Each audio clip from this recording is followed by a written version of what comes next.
Bueno, no sé si tengan por ahí sus Biblias, pero precisamente, sí, ya les adelanté que era algo de Ezequiel. No va a ser ningún regaño.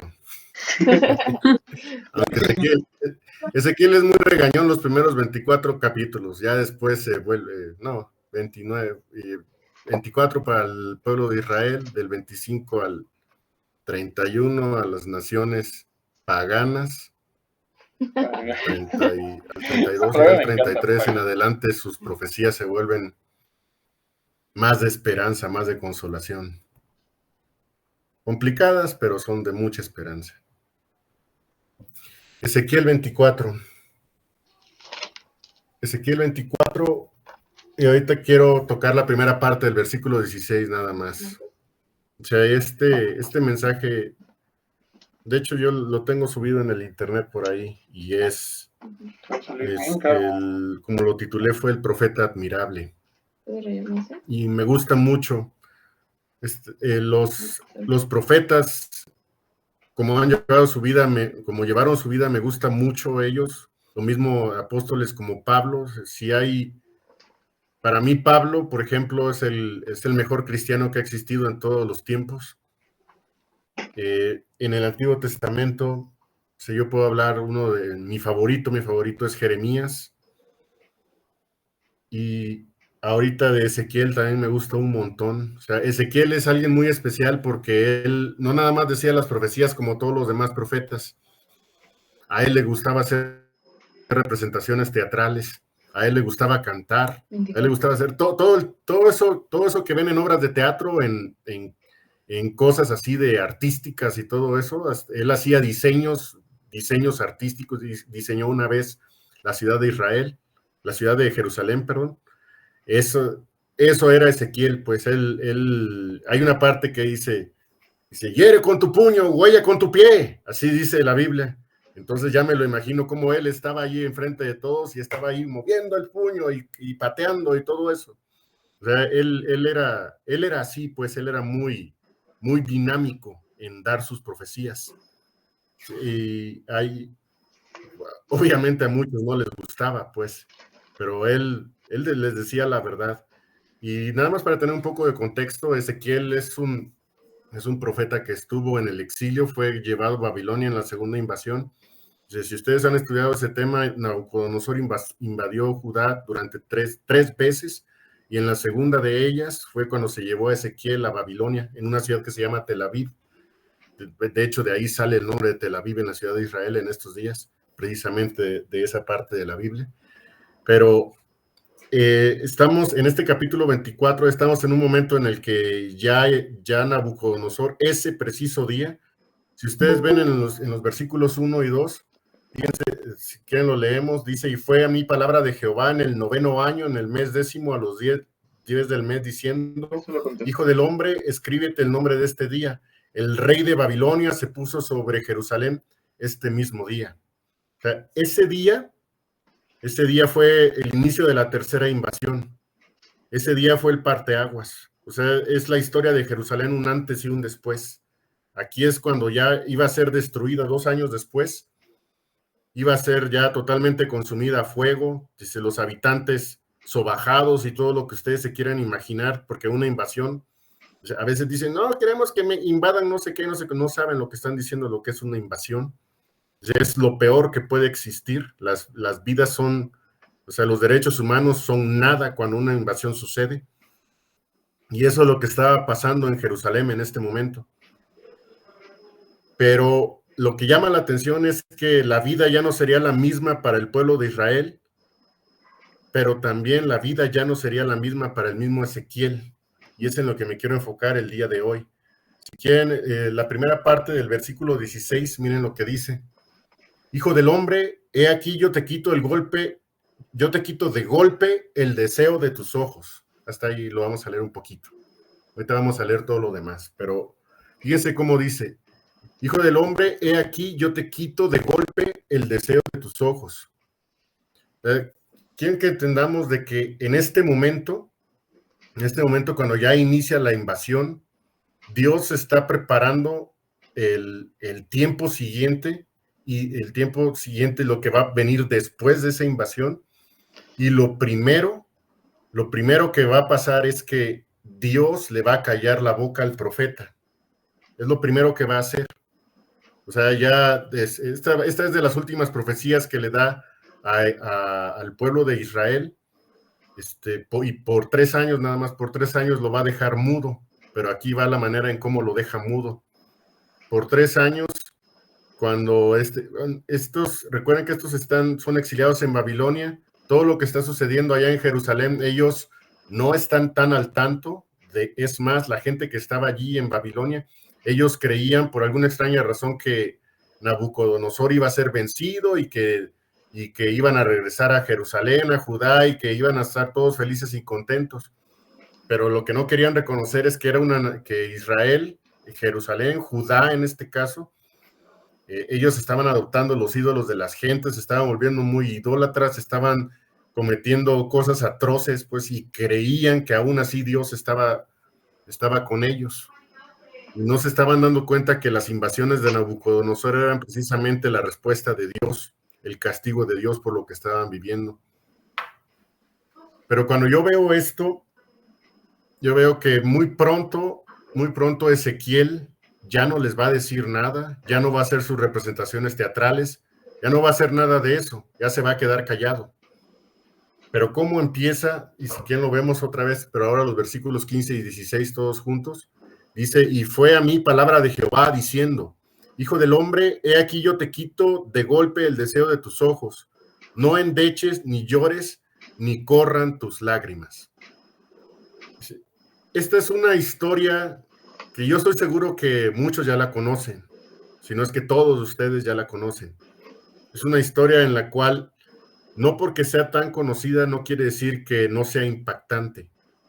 Porque a Ezequiel va a entregar una profecía, una de las últimas profecías de su vida, o mejor dicho, de la vida antes de la tercera invasión, pero esta profecía va a ser la más difícil de su vida. Porque primero le dice en el versículo 16, yo te quito de golpe el deseo de tus ojos. No sabe, tal vez con estas primeras palabras no sabe exactamente qué va a pasar, pero es algo muy fuerte, es algo muy doloroso y es algo que va a ser duradero. Porque él podría estar allí y ya tenía 9 años allí predicando y ahí profetizando, diciendo, enseñando, ya había dado muchas enseñanzas y muy buenas todas ellas, ya las había dado, pero en esta ocasión iba a dar una nueva en la cual él iba a ser una señal, él mismo como persona iba a ser una señal. Y para eso tenía que prepararlo Dios, y la manera de prepararlo es primero decirle, yo te quito de golpe el deseo de tus ojos. Durante esos 9 años, Ezequiel recibió, por ejemplo, la carta que escribió Jeremías, que ahí está en Jeremías 29, que es una carta que le escribió a los exiliados de Babilonia, y él les dice de que edifiquen casas y que oren por la ciudad, porque porque en su paz, porque en la paz de la ciudad, orar por la paz de la ciudad, porque en su paz vosotros tendréis paz. Algo así dice esa carta de Jeremías. Ezequiel la recibió y él edificó su casa. Y él empezó a tener, y tuvo su familia. Yo no sé si en realidad tuvo hijos, pero lo que sí sé es que tuvo a su esposa. Eso sí lo sé, porque más adelante va a hablar de ella.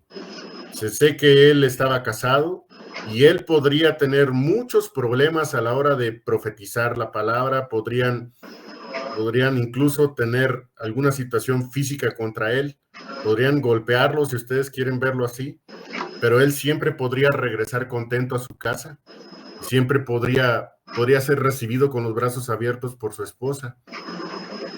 Y eso, cuando yo veo esto que dice, hijo del hombre, he aquí yo te quito el golpe, el deseo de tus ojos, dice, por las palabras que usa Dios aquí, es obvio, o al menos va a ser obvio para el profeta que está hablando de su esposa.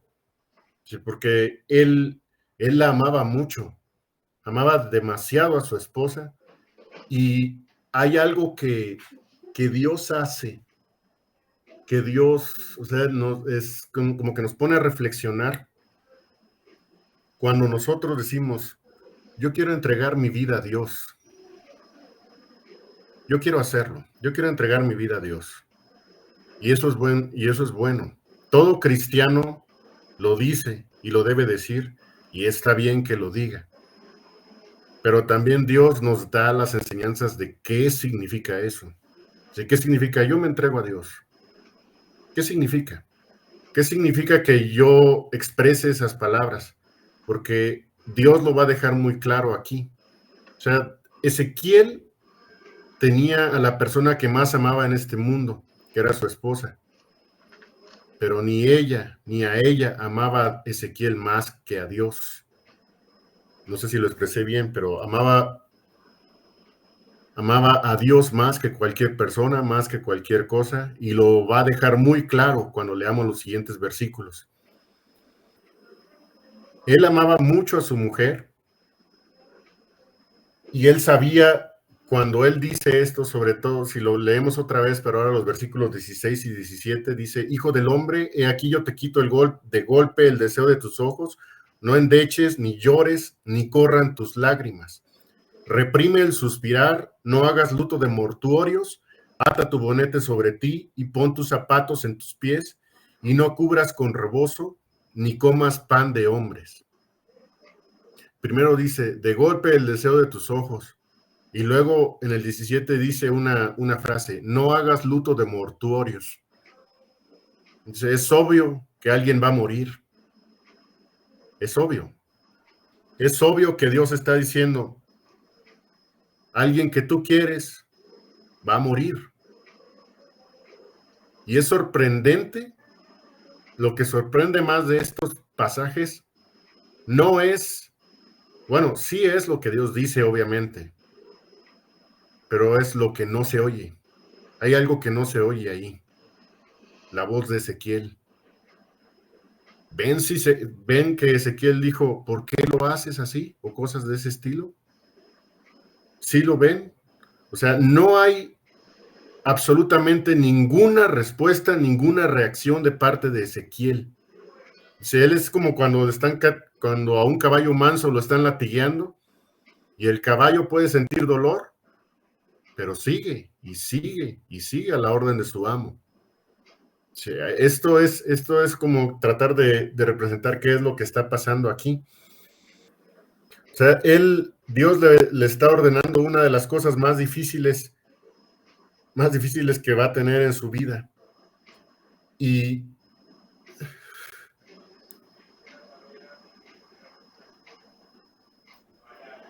yo no sé si ustedes ven qué es lo que Dios está haciendo. No sé si ustedes logran ver qué es lo que Dios no le está pidiendo. Le está diciendo, va a ser así. Sí, porque una petición puede decir, bueno, si lo quiero hacer bien y si no, no. O sea, Dios está, pues, lo voy a hacer. Independientemente de lo que opines o no opines, lo voy a hacer. Y es cuando yo me pregunto, ¿por qué Dios es así? ¿Por qué? Dios es así porque Él quiere formar un carácter. Eso es lo que Él quiere. El siguiente tiempo iba a ser un tiempo de consolación, pero también iba a ser un tiempo en el cual el pueblo tendría que ser quebrantado. Y la mejor manera que encontró Dios para quebrantar ese pueblo era ver cómo iba a reaccionar su propio profeta en cuanto a un dolor muy, muy grande. Y dice aquí la Biblia, reprime el suspirar, no hagas luto de mortuorios, ata tu bonete sobre ti y pon tus zapatos sobre tus pies y no te cubras con rebozo ni comas pan de hombres. ¿Saben? Él lo acepta, Ezequiel acepta esto sin titubear. Y yo me pregunto, cuando hay situaciones adversas, ¿quién de nosotros no se ha quejado? ¿Quién de nosotros no ha visto un porqué de una manera desesperada? Sí, y esas cosas son inherentes en la vida, y cuanto más en un cristiano. O sea, a nosotros nos gustan las bendiciones, pero cuando yo leo en Job que le dice a su mujer, ¿no? Si recibimos el bien de Dios y el mal no recibiremos. O cuando dice uno de los profetas, dice, ¿hay algún mal que el Señor no haya hecho? Ustedes lo pueden buscar, ahí está. Así, y con esas palabras que acabo de decir, ahí lo dice. ¿Hay algún mal que Dios no haya hecho? Dice, hay un pasaje en Isaías que es 45:7, siempre me llama la atención, y habla de las calamidades y todos estos que van a recibir el pueblo, pero ese versículo dice, yo Jehová que crío el mal. Dice que hago las tinieblas y crío el mal. Entonces es cuando uno se pone a pensar, ese es nuestro Dios, el que nosotros aceptamos. Sí, es Él. Es Él. Y ese mismo Dios le está diciendo a Ezequiel, no hagas luto de mortuorios, reprime el suspirar. Y todo eso que leímos. Esos son los verdaderos siervos de Dios. Los verdaderos siervos de Dios, cuando Dios dice algo, no lo cuestionan. Ezequiel no lo cuestionó. Ezequiel no le dijo, ¿por qué lo haces así, Señor? Como diciendo, pues, ¿a poco es que yo tengo una mejor idea? ¿Quién tiene una mejor idea que Dios? Me pregunto yo. Si Él está decidido a hacer lo que va a hacer, si habrá alguien que pueda decir, ¿por qué lo haces así? Y de alguna manera entiendo la voluntad de Dios, aunque sea muy poco. Y cuando dice, no endeches, ni llores, ni corran tus lágrimas, reprime el suspirar. No llores. Está hablando de su mujer, de la persona que lo había acompañado durante quién sabe cuántos años, la persona que más amaba, la persona, uno puede decir, sí, ok, está bien, me la vas a quitar, pero así de que ni siquiera puede guardarle un luto como se le hace un luto a un ser querido.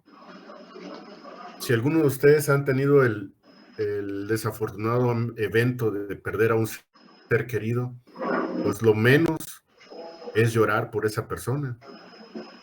Sí, porque lo amamos. Sí, porque lo amamos en su vida.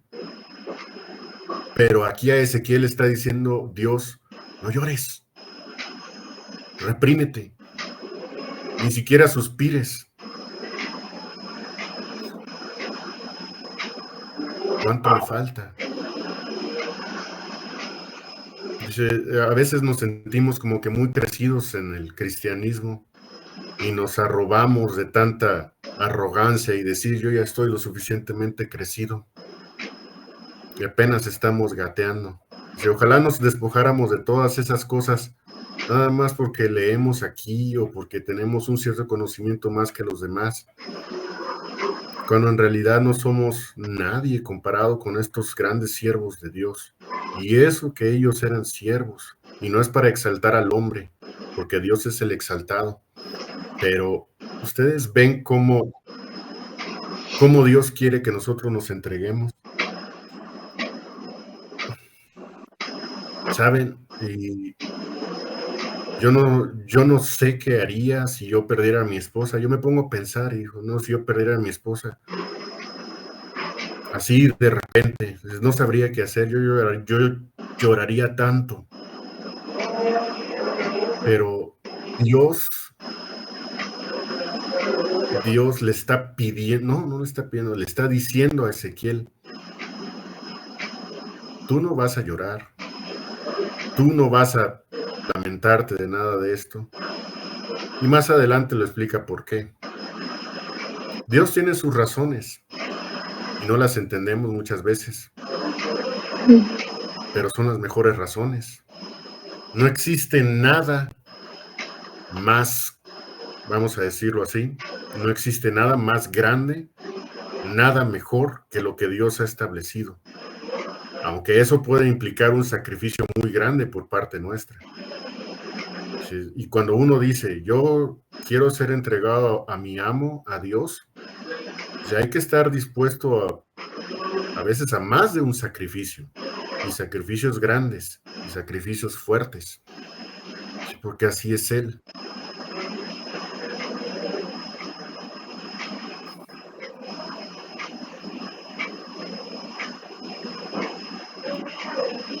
Hemos sabido de muchos casos. Este es el ejemplo que está poniendo la Biblia, que está poniendo Dios. Pero hemos sabido de muchos casos de hermanos que lo han perdido todo por seguir a Cristo. Yo solamente estaba escuchando hace poco de que allá en el Congo, hermanos cristianos fueron decapitados por extremistas islámicos, solo por decir que creían en Cristo. Sí, y eso es mucho, de lo que a veces a nosotros como que lo perdemos de vista, de cómo ha sido el cristianismo a través de los años.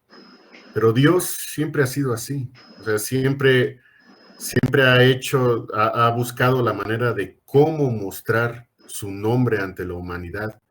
Y eso a veces, muchas veces, implica grandes sacrificios por parte de su pueblo. Por eso cuando nosotros, pues a veces invertimos mucho tiempo en cosas que no tienen tanta importancia. O a veces tenemos ciertos roces entre los hermanos, o ciertas cosas que son peleas grandes o pequeñas, cuando en realidad hay algo mucho más grande, que es que su nombre sea exaltado. Es cuando uno se pone a pensar, o sea, ¿qué es lo que quiere Dios enseñarme? Y fíjense cómo Dios quiere un sacrificio vivo y agradable a Dios, y eso fue lo que hizo Ezequiel. Miren, si leemos más adelante en el versículo 18 dice, y hablé al pueblo por la mañana, y a la tarde murió mi mujer, y a la mañana hice como me fue mandado. Miren ese versículo, aunque es corto, dice, después de recibir la noticia de que su mujer iba a morir, Dios no le dijo cuándo, si ustedes lo ven antes, no le dijo, ¿sabes qué? Va a morir mañana o algo así, no se lo dijo, eso lo dijo, va a morir.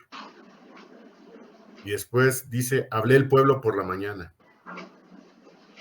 Recibió una mala noticia, por decirlo de algún modo, por ponerle un calificativo, y de todas maneras, él al siguiente día hizo lo que hacía todos los días, hablarle al pueblo. Y eso me dice mucho, que no importa mi estado de ánimo, lo que yo esté sintiendo en ese momento, cuando se muestra a Dios para ser glorificado, mi estado de ánimo realmente no importa. Y Ezequiel lo está diciendo. O sea, hablé al pueblo por la mañana. Y ya después de que habló, dice, a la tarde murió mi mujer. Y él hizo exactamente lo que Dios le dijo. Dice, y por lo aparentemente seco de lo que él está escribiendo, dice más adelante, y a la mañana hice como me fue mandado. Vean cómo volvió a hablar. Y no hizo nada de luto ni nada de eso. O sea, él obedeció a Dios en todo lo que Dios le dijo. Para adorar y servir a Dios, porque luego ponemos ese pretexto, hoy no tengo ánimos de cantar, hoy no tengo ánimos de leer, hoy no tengo ánimos. Dice, discúlpenme. Dice, y uno puede comprender esas situaciones, pero aquí esto no es lo que está diciendo la Biblia. No es que sea válido conforme a lo que estoy viendo en la Biblia. Y pues obviamente todo esto fue sin rodeos y al punto. Lo hizo. Y cuando todo el pueblo vio que pues era la persona que más amaba y todas esas cosas, y vio cómo él no hizo nada, no hizo lutos ni nada, todos se quedaron así como intrigados. No querían saber nada de Dios, pero al menos el siguiente versículo, el versículo 19 dice, y díjome el pueblo, ¿no nos enseñarás qué nos significan estas cosas que tú haces? O sea, ustedes ven que dice, bueno, no nos vas a decir. O sea, ellos no querían a Dios. estando en Babilonia, estando exiliados, estando sobajados por los babilonios, hay algo que tenía este pueblo todavía, tenía rebeldía.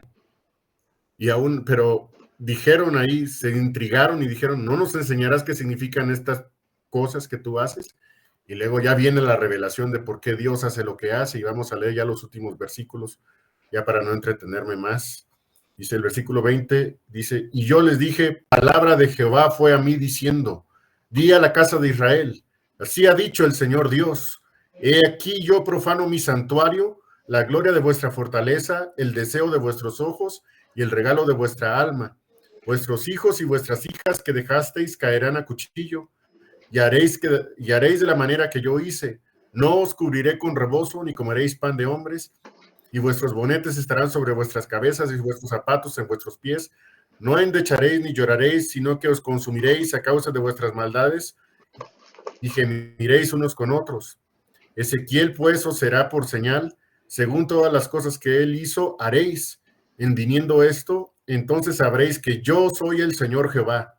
Y tú, hijo del hombre, el día que yo quitaré de ellos su fortaleza, el gozo de su gloria, el deseo de sus ojos y el cuidado de sus almas, sus hijos y sus hijas, este día vendrá a ti un escapado para traer las nuevas. En aquel día se abrirá tu boca para hablar con el escapado, y hablarás y no estarás más mudo, y le serás por señal, y sabrán que yo soy Jehová.